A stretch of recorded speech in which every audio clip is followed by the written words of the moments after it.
प्रथम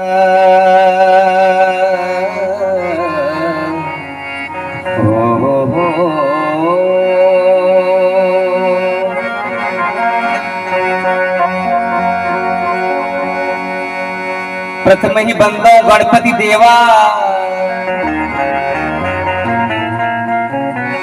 प्रथम ही बंदो गणपति देवा है शारदा मैया।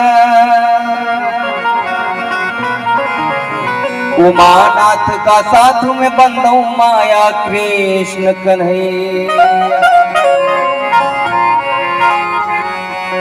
द्वितीय बंदो अंजनी सुत को, द्वितीय बंदो अंजनी सुत को महावीर बजरंगी। अनहोनी को होनी कर दे बनो सभा में संगी।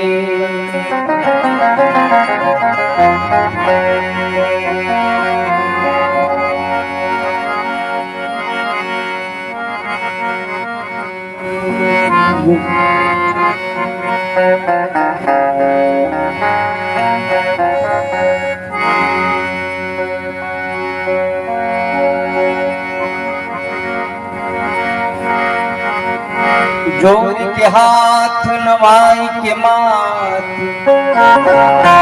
करी बिनती तहरो भवानी। बाली लाचार उपकार कर, हर दुखवा हमरो महाराज।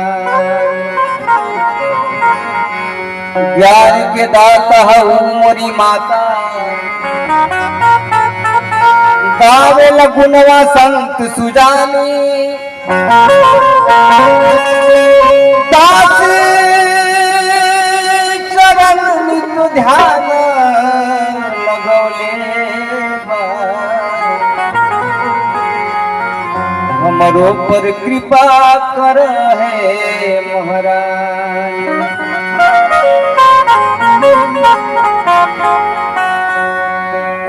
रचना पारंपरिक योग गीत के भोजपुरी।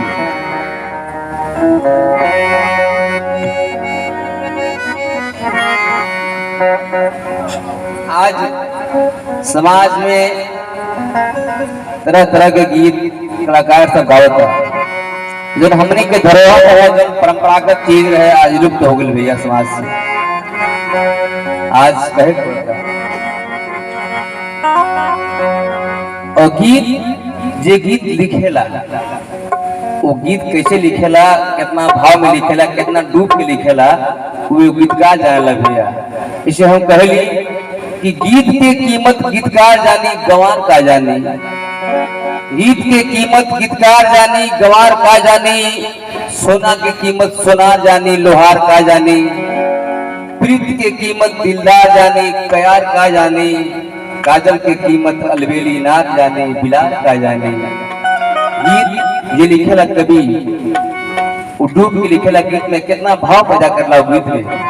सही कभी वो लिखल था गीत में।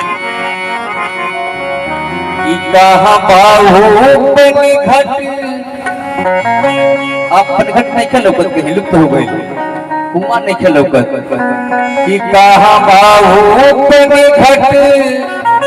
अरे तेरे घटवा के गोरी,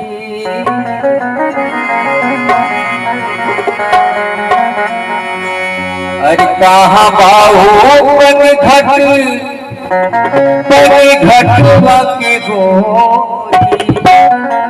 अरे कहाँ पिया माई दे सुनावत रहेलो, कहाँ पिया माई दे सुनावत रहेलो। कहाँ बाऊ पन घट पने घटवा के गोरी। कहाँ बाऊ पन घट पने घटवा के गोरी। कहाँ पिया माई दे सुनावत रहेलो, कहाँ पिया माई दे सुनावत रहेलो।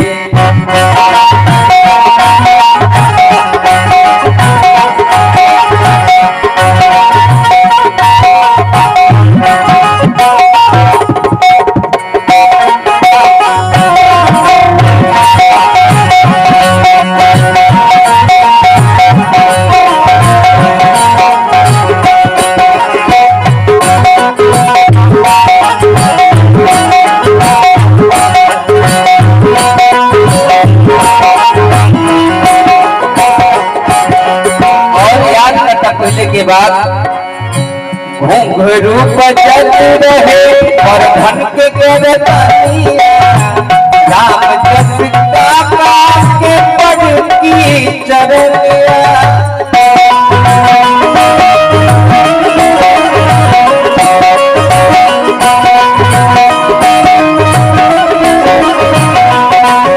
घुंघरू बजत रहे और धन के करतानिया राम जस काका के पद की चरनिया राम जस काका के पद की चरनिया कहाँ पिया करती भौजी कहाँ पिया करती भौजी पाठक की गोरी कहाँ पिया करती भौजी पाठक की गोरी कहाँ पिया माई से सुनावती रहे लोरी कहाँ पिया माई से सुनावती रहे लोरी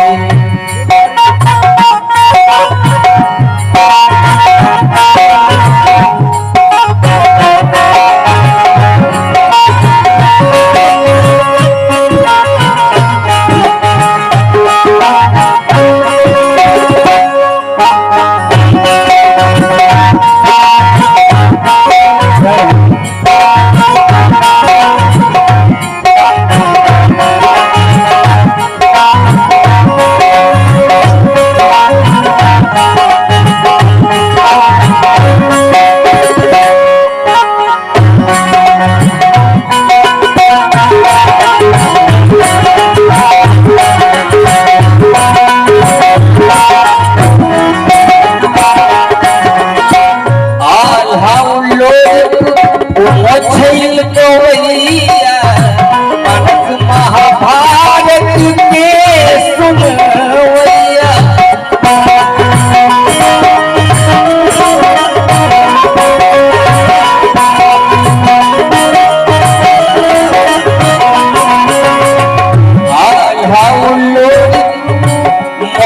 सुनवैया मनस महाभारत के सुनवैया कहाँ पिया गाँव के